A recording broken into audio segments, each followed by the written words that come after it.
Hello बच्चों, कैसे हैं आप लोग। I hope you will be fine. This is my YouTube channel NCERT solutions और आज हम इस पर पढ़ेंगे English NCERT of class 8। Book name honey dew, chapter first, the best Christmas present in the world. Before you read, there are some dates or periods of time in the history of the world that are so significant that everyone knows and remembers them. पढ़ने से पहले आपको बता रहा है कि chapter में आपको क्या पढ़ना है। संसार की हिस्ट्री में कुछ डेट्स हैं और कुछ पीरियड्स हैं जो बहुत लोग जानते हैं और बहुत लोग याद रखते हैं।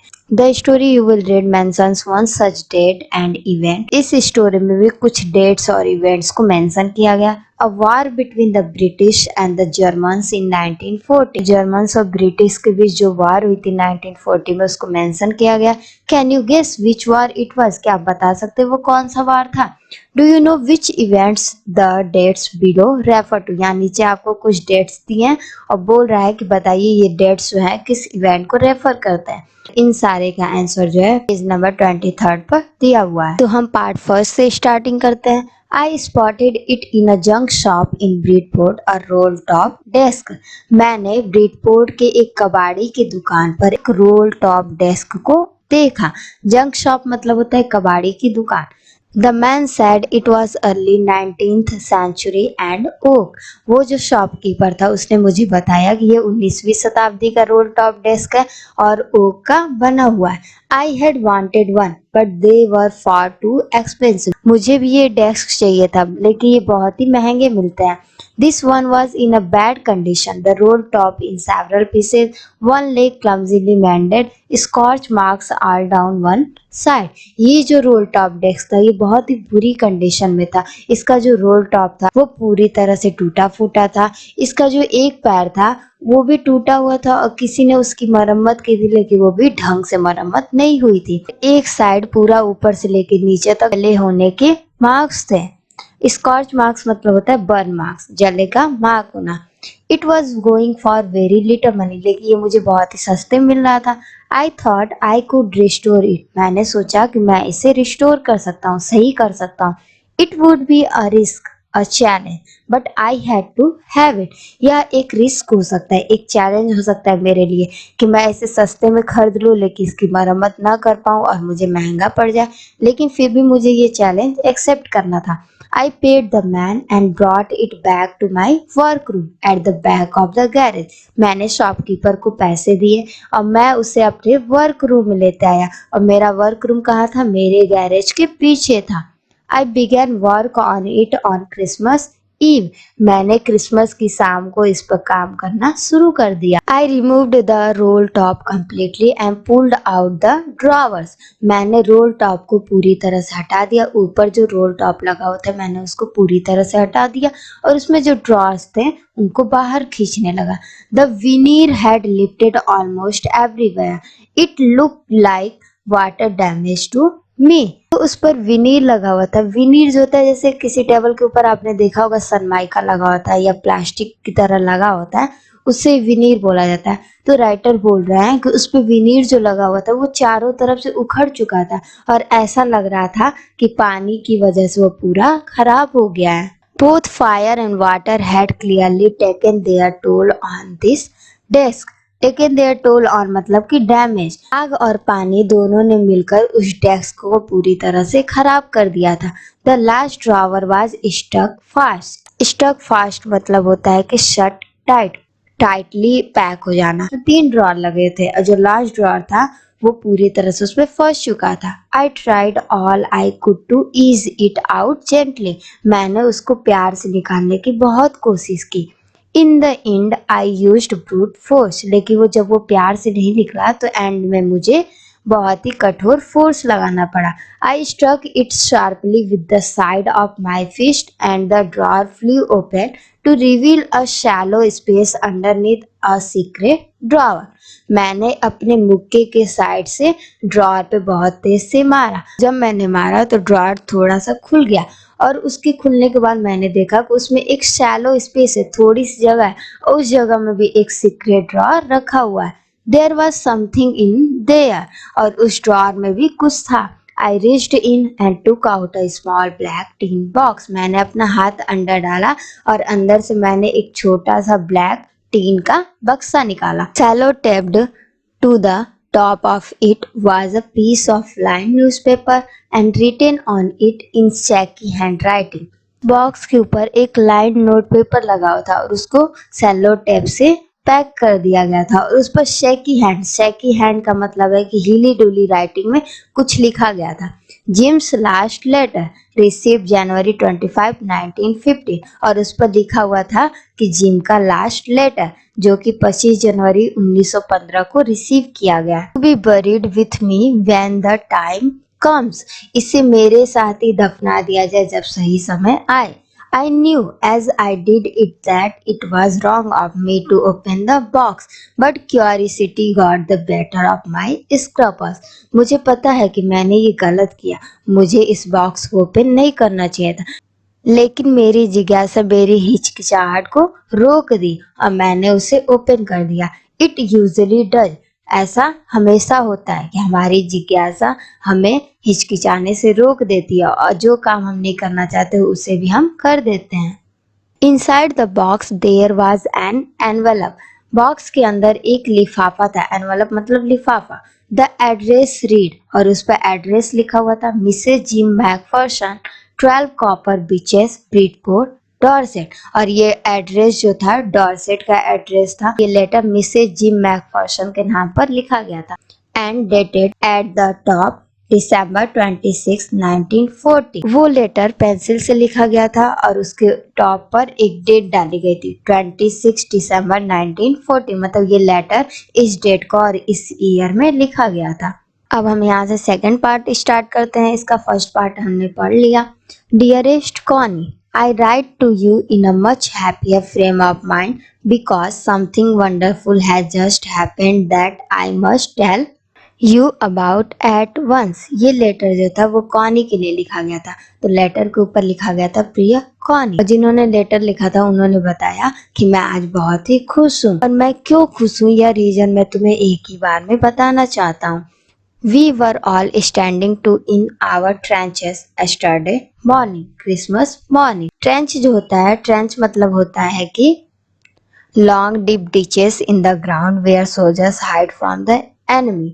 मतलब कि जमीन में खोदी हुई खाई जहाँ पर सोल्जर्स जो होते हैं खुद को एनिमी से बचा कर रखते हैं. तो ट्रेंचेस मतलब होता है खाई. तो उन्होंने कहा कि हम सभी अपनी खाइयों में कल सुबह क्रिसमस की सुबह खड़े थे.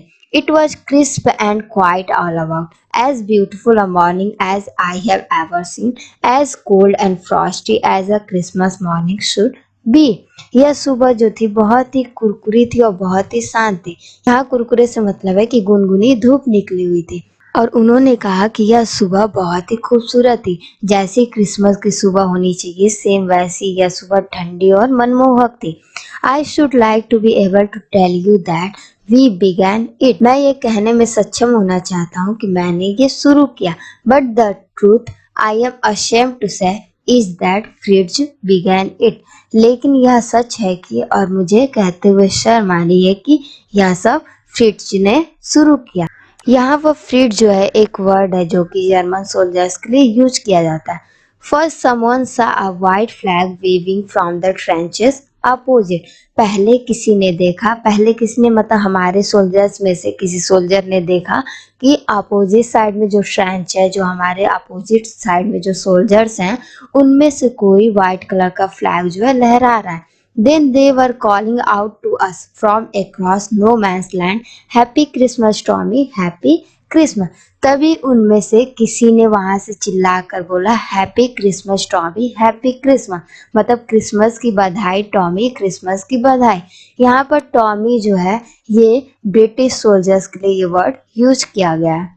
When we had got over the surprise, some of us shouted back, Same to you, Fritz, same to you. जब हम में से कुछ ने ये सुना तो बहुत ही सरप्राइज हो गए और हमने भी उनको रिप्लाई कर दिया कि आपको भी क्रिसमस की बधाई हो फ्रिट्ज, आपको भी बधाई.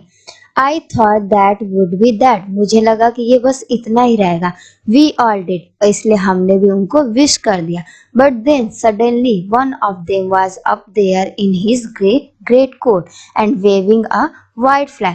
तभी हमने देखा कि उनमें से एक जो सोल्जर था वो ऊपर आ गया, जिसने ग्रे कलर का ग्रेट कोट पहना हुआ था और वो एक व्हाइट कलर का फ्लैग लहरा रहा था। Don't shoot let's, someone shouted. तभी किसी ने चिल्लाया कि शूट मत करना। एंड नो वन डिड, और किसी ने किया भी नहीं। Then there was another fridge up on the parapet and another, उसके बाद हमने देखा कि एक के बाद एक फ्रिज अब जो थे वो पैरापेट में आ गए थे। Keep your heads down, I told the man. It's a trick, but it wasn't. मैंने अपने सोल्जर से कहा कि अपने सिर को नीचे कर लो, ये एक ट्रिक है। ट्रिक का मतलब कि वो हमें मारना चाहते हैं। उन्होंने एक ट्रिक लगाई है कि इस तरह बोलकर वो हमें गोली मार देंगे। But it wasn't, लेकिन ऐसा नहीं था। One of the Germans was waving a bottle above his head. उनमें से एक जर्मन सोल्जर ने अपने सर के ऊपर एक बॉटल रखी हुई थी और वो उसको हिला रहा था। It is Christmas day Tommy, उसने कहा कि यह क्रिसमस का दिन है टॉमी। वी हैव सचनैप्स, हमारे पास सचनैप्स हैं। सचनैप जो होता है वो एक जर्मन ड्रिंक होता है जो कि अनाज से बना होता है। वी हैव सॉसेज, हमारे पास सॉसेज है। वी मीट यू, यस, हम तुमसे मिल लिए, हाँ। By this time there were dozens of them walking towards us across no man's land and not a rifle between them. तभी हमने देखा कि उनमें से दर्जनों सोल्जर्स जो थे वो हमारी तरफ आ रहे थे और उन्होंने राइफल भी नहीं ली हुई थी, कोई भी हथियार भी नहीं था उनके बीच में। Little private Morris was the first, और उनमें सबसे आगे था लिटिल प्राइवेट मॉरिस जो कि उनकी लाइन में सबसे आगे था। Come on boys, what are we waiting for, और उसने कहा कि आओ लड़कों, हम किसका वेट कर रहे हैं। And then there was no stopping them, और फिर किसी ने उनको रोका नहीं। आई वॉज द ऑफिसर, मैं अधिकारी था। I should have stopped them there and then, I suppose, but the truth is that it never even occurred to me I should. मैं अधिकारी था, मुझे उनको रोकना चाहिए था, मैं चाहता भी था, लेकिन सच ये है कि मेरे साथ ऐसा पहले कभी नहीं हुआ था और मैं ऐसा करना भी नहीं चाहता था। All along their line and ours, I could see men walking slowly towards one another, grey coats, khaki coats meeting in the middle. मैंने देखा कि लाइन जो है एक दूसरे की तरफ बढ़ रही है, मतलब कि इधर के सोल्जर उधर के सोल्जर धीरे धीरे एक दूसरे की तरफ बढ़ रहे हैं और बीच में मैंने देखा कि सब एक दूसरे से गले मिल रहे हैं। ग्रे कोट और खाकी कोट जो है वो एक दूसरे से मिल रहे हैं। And I was one of them, और मैं भी उनमें से एक ही था। I was part of this, मैं भी इसका एक पार्ट था। In the middle of the war we were making peace, युद्ध के बीच में हम शांति बनाने की कोशिश कर रहे थे। You cannot imagine, dearest Connie, my feelings as I looked into the eyes of the fridge officer who approached me, hand outstretched. Connie, तुम मेरी फीलिंग की कल्पना भी नहीं कर सकती हो कि उस टाइम मैं कैसा फील कर रहा था जब उस फ्रिज ऑफिसर ने मेरी आंखों में देखा और उसने अपना हाथ बढ़ाया मुझसे मिलाने के लिए, तो मेरे हाथ अपने आप आगे बढ़ गए। हंस wolf, he said, gripping my hand warmly and holding it. उस व्यक्ति ने मेरे हाथ को बहुत ही गर्मजोशी के साथ पकड़ा और अपना परिचय दिया कि मैं हंस वुल्फ हूँ। I am from डजलडॉर्फ, मैं डजलडॉर्फ से हूँ। I play the cello in the orchestra, मैं ऑर्केस्ट्रा में सेलो बजाता हूँ। सेलो जो है वो एक म्यूजिकल इंस्ट्रूमेंट होता है जो कि किसकी तरह होता है, वायलिन की तरह ही होता है। हैप्पी क्रिसमस, फिर उसने मुझे बधाई दी कि क्रिसमस की आपको बधाई हो।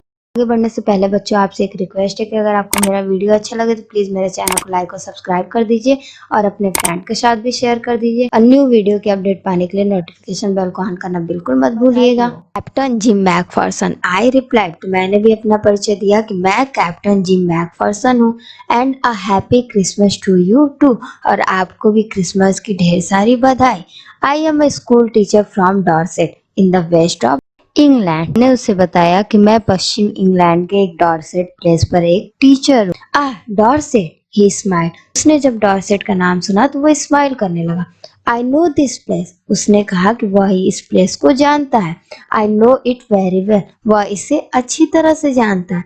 We shared my rum ration and his excellent sausage, हमने अपने रम राशन और उसके उत्कृष्ट सॉसेज को एक दूसरे के साथ शेयर किया। एंड वी टॉक्ड, और हम बात करने लगे। Connie, how we talk, Connie तुम्हें पता है हम कैसे बात कर रहे थे? He spoke almost perfect English, वो बहुत ही अच्छी इंग्लिश बोल रहा था। But it turned out that he had never set foot in the Dorset, never even been to England. लेकिन मुझे ये पता चला कि वह इससे पहले कभी भी डॉर्सेट नहीं गया था और ना ही कभी वो इंग्लैंड आया था, लेकिन तो भी उसकी इंग्लिश जो थी वो एकदम परफेक्ट थी। He had learned all he knew of England from school and from reading books in English. वह इंग्लैंड के बारे में ये सारी जानकारी अपने स्कूल से प्राप्त किया था और इंग्लिश में बुक्स को पढ़ के सीखा था English. His favorite writer was Thomas Hardy. उसके फेवरेट राइटर थे Thomas Hardy. His favorite book Far from the Madding Crowd. उसकी फेवरेट बुक थी Far from the Madding Crowd. So out there in no man's land, we talked of Bathsheba and Gabriel Oak and Sergeant Troy and Dorset. इन सब बातों के बीच में हमने बाथशेबा, Gabriel okay, sergeant Troy और Dorset किसी के बारे में भी बात नहीं की। He had a wife and one son, born just 6 months ago. उसकी एक वाइफ है और एक बेटा जो कि अभी 6 months पहले ही पैदा हुआ है। As I looked about me, there were huddles of khaki and grey everywhere, all over no man's land, smoking, laughing, talking, drinking, eating. मैं जहाँ भी देख रहा था वहाँ पे मुझे खाकी और ग्रे कलर के लोग हर जगह दिख रहे थे। उनमें से कोई स्मोक कर रहा था, कोई हंस रहा था, कोई बात कर रहा था, कोई पी रहा था और कोई खा रहा था। Hans Wolf and I shared what was left of your wonderful Christmas cake. Connie, तुम्हारे खूबसूरत क्रिसमस केक में से जो हिस्सा बच गया था उसे मैं और हंस वुल्फ मिलकर शेयर कर रहे थे। He thought the marzipan was the best he had ever tasted. उसका मानना था कि उसने आज तक जितना भी टेस्ट किया उसमें मार्जिपन बेस्ट है। I agreed, मैं सहमत था। We agreed about everything and he was my enemy. हम दोनों हर चीज पर सहमत थे जबकि वो मेरा एनिमी था, मेरा दुश्मन था। There never was a Christmas party like it, Connie. Connie, ऐसा क्रिसमस पार्टी पहले यहाँ कभी नहीं हुआ था। Then someone, I don't know who, brought out a football. तभी कोई जिसे मैं नहीं जानता फुटबॉल लेकर आ गया। Great coats were dumped in piles to make goal posts. And the next thing we knew, it was Tommy against Fritz out in the middle of no man's land. Great coat वाले एक के बाद एक गोल करते जा रहे थे और जो अगली थिंग थी वो ये थी कि हम जानते थे कि अब अगला मैच टॉमी और फ्रिट्ज के बीच में होगा। Hans Wolf and I looked on and cheered, clapping our hands and stamping our feet to keep out the cold as much as anything. हंस वुल्फ और मैंने एक दूसरे को देखा, हम चीयर करने लगे, तालियां बजाने लगे, अपने पैरों को पटकने लगे ठंड को दूर रखने के लिए। There was a moment when I noticed our breath mingling in the air between us. तभी एक क्षण था जब मैंने नोटिस किया कि हमारी सांसें हवा में घुल रही हैं। He saw it too and smiled. उसने भी इसे देखा और उसने स्माइल किया। Gym Macpherson, he said after a while. थोड़ी देर बाद उसने कहा कि gym Macpherson, I think this is how we should resolve this war. मुझे लगता है कि यही एक तरीका है जिस तरह से कि हम इस वार को खत्म कर सकते हैं। अब फुटबॉल मैच, एक फुटबॉल मैच के थ्रू हम इस वार को खत्म कर सकते हैं। No one dies in a football match, football match में कोई नहीं मरता है। नो चिल्ड्रेन आर ऑर्फेन, ना ही कोई बच्चा अनाथ होता है। नो वाइफ्स बिकम विडोज, और ना ही कोई पत्नी विधवा होती है। I'd prefer cricket, I told him. मैंने उससे कहा कि मैं क्रिकेट प्रेफर करूंगा। Then we Tommies could be sure of winning, probably. तब हम टॉमीज श्योर है कि जरूर जीतेंगे। We laughed at that. हम दोनों इस बात पर हंसने लगे। And together we watched the game. और फिर हम एक साथ गेम को देखने लगे। Sad to say, Connie, Fritz won. 2 goes to 1. यह कहते हुए बहुत दुख हो रहा है कॉनी कि फ्रिट्ज जो थे वो जीत गए एक बार में 2 गोल करके। But as Hans Wolf generously said, our goal was wider than their, so it wasn't quite fair. लेकिन जैसा कि हंस वुल्फ ने कहा कि हमारा गोल जो था उनसे वाइडर था, तो ये फेयर नहीं हुआ। The time came and all too soon, when the game was finished, the schnapps and the rum and the sausage had long since run out and we knew it was all over. वो समय आ गया और बहुत जल्द ही आ गया जब game खत्म हो चुका था। स्नैप्स, रम और सॉसेस तो बहुत देर के ही खत्म हो चुके थे। हम सब जानते थे कि ये सब खत्म हो जाएगा। I wished Hans well and told him I hoped he would see his family again soon, that the fighting would end and we could all go home. मैंने हंस को विश किया और बोला कि मैं आशा करता हूँ कि आप शीघ्र ही अपनी फैमिली से मिलेंगे और ये वार शीघ्र ही खत्म हो जाएगा और हम सब अपने घर जाएंगे। I think that is what every soldier wants on both sides, हंस वोल्फ said. तो हंस वोल्फ ने कहा कि मुझे लगता है कि दोनों साइड के सोल्जर भी ऐसा ही चाहते हैं। Take care Jim McPherson, Jim McPherson आप अपनी केयर करिएगा। I shall never forget this moment nor you, मैं इस मोमेंट को कभी नहीं भूलूंगा और ना ही आपको। He saluted and walked away from me slowly, unwillingly. I felt. उसने मुझे सैल्यूट किया और वो धीरे धीरे जाने लगा। उसकी इच्छा नहीं थी जाने की, लेकिन फिर भी वो मुझसे दूर जा रहा था और मैं इस चीज को फील कर सकता था। He turned to wave just once and then became one of the hundreds of grey-coated men drifting back towards their trenches. सिर्फ एक बार पीछे मुड़ा मुझको बाय करने के लिए। उसके बाद वो भी उन्हीं लोगों में मिल गया जो कि वापस अपने ट्रेंच की तरफ जा रहे थे। That night, back in our dugouts, we heard them singing a carol and singing it quite beautifully. Dugouts का मतलब होता है कि a shelter for soldiers make by digging a hole in the ground and covering it. Dugout जो होता है जमीन में एक होल बनाया गया रहता है जिसमें सोल्जर्स जो रहते हैं खुद को कवर किए रहते हैं, उसमें अपना आश्रय बनाए रहते हैं। तो राइटर बोल रहे हैं कि उस रात जब हम अपने डगआउट्स में थे तो हमने उनको कैरोल गाते हुए सुना जो कि वो बहुत ही खूबसूरती के साथ गा रहे थे। It was still not silent night, ये स्टिल नॉट और बहुत ही शांत रात थी। Our boys gave them a rousing course of while shepherds watched. हमारे लड़कों ने भी उनके साथ गाना स्टार्ट कर दिया while shepherd watched. We exchanged carols for a while and then we all fell silent. थोड़ी देर के लिए हम लोगों ने एक दूसरे के कैरोल को एक्सचेंज किया और फिर सब शांत हो गया। We had had our time of peace and goodwill, a time I will treasure as long as I live. हम लोगों ने एक दूसरे के साथ आज बहुत ही शांति और अच्छा वाला समय बिताया और ये जो समय है मैं जब तक जिंदा रहूंगा तब तक इसको भूल नहीं पाऊंगा। Dearest Connie, by Christmas time next year, this war will be nothing but a distant and terrible memory. प्रिय कॉनी, अगले क्रिसमस तक यह वार कुछ नहीं रहेगा, लेकिन फिर भी हमारे लिए एक भयावह मेमोरी के रूप में हमारे माइंड में रहेगा। I know from all that happened today how much both armies long for peace. मुझे पता है कि आज जो हुआ उसके बाद दोनों ओर के आर्मीज यही सोच रहे होंगे कि कब शांति हो। We shall be together again soon. I am sure of it. मैं पूरी तरह से श्योर हूँ कि शीघ्र ही हम एक दूसरे के साथ होंगे। Your loving Jim, तुम्हारा प्यारा जिम।